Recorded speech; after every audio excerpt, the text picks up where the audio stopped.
Hey folks, my name's Ed Travers. My pronouns are he, him, and his. I'm an Anglican priest serving in the beautiful parish of St. Margaret of Scotland that sits on the ancestral and on the unceded territory of the Mi'kmaq people. Today, I'm recording this video for Thursday, September 30th, 2021. It's a holiday here. It's a day where we remember truth and reconciliation. A day where we remember what happens to our Indigenous brothers and sisters. The pain and the suffering that they went through. Sadly, often in the name of God. Through the residential schools that were here in Canada. Through the broken promises of the many treaties that were signed. Through racism, injustice, greed, desire for expansion, corporate profits.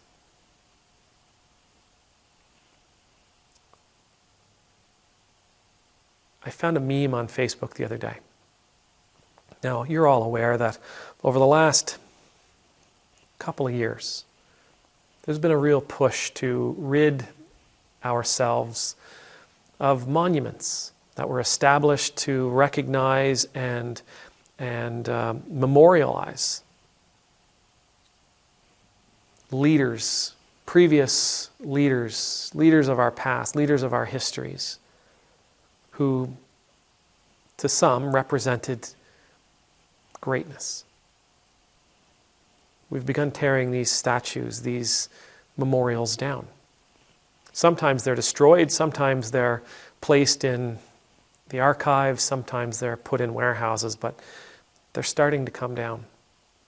And I stumbled across this meme, which goes along the lines of, so tell me how much your life has improved now that the statues have come down.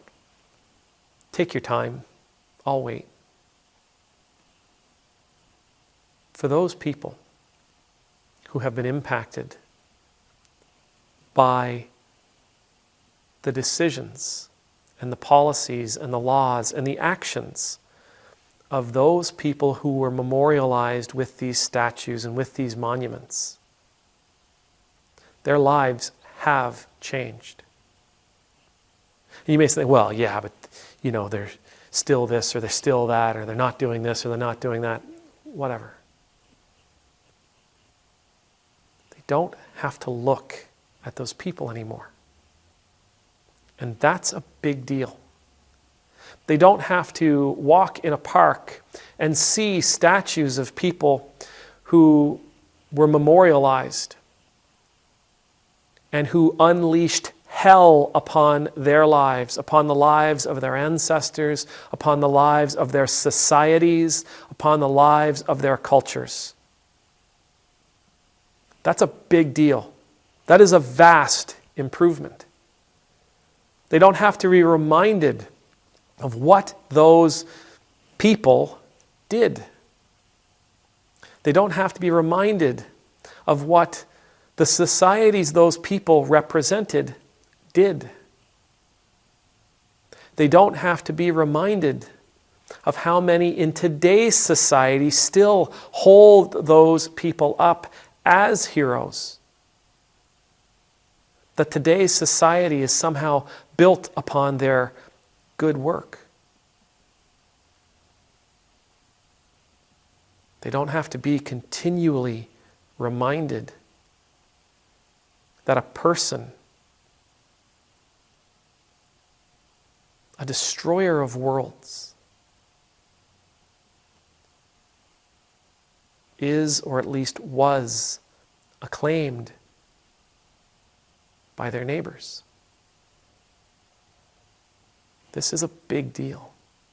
These symbols that some of us hold dearly to, some of us hold up and say, oh, well, we'll lose our history.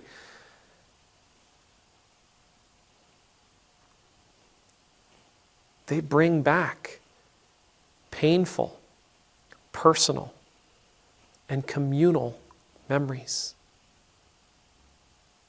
That's how their lives have improved. And And if we have to ask that question, if we have the gumption to ask that question, it means we are totally disconnected with the pain of our brothers and sisters. Completely and 100% disconnected with what our brothers and sisters have gone through, and what their families have gone through, and what their communities have gone through. When we ask a question like this, it shows just how deeply invested in ourselves we are.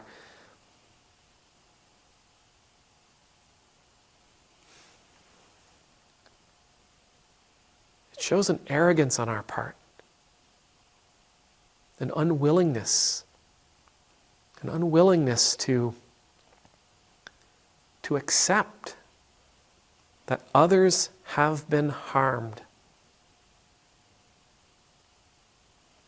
that others suffer, even today, from what was done centuries ago. I know you'll say, well, get over it. Well, I think if we're willing to tell others to get over the pain that they experience, we should be willing to get over the loss of these monuments. We should be willing to get over the fact that these people weren't the leaders we've always been taught they were. That they weren't the builders we've always been taught they were. They weren't the heroes that we've always been taught they were. If we're willing to ask others to get over it, we can get over it too. May the Lord bless you. May the Lord keep you. May the Lord's face be made to shine upon you and be gracious to you. May the Lord's countenance be lifted up to you, and may you always know the peace of being in the Lord's presence. And I pray that on this National Day of Truth and Reconciliation, we would be willing to place ourselves in the stories of our Indigenous brothers and sisters, to empathize with them,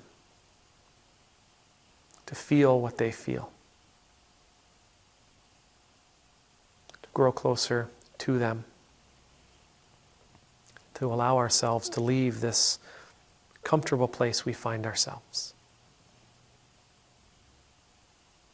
Amen. Nemultus.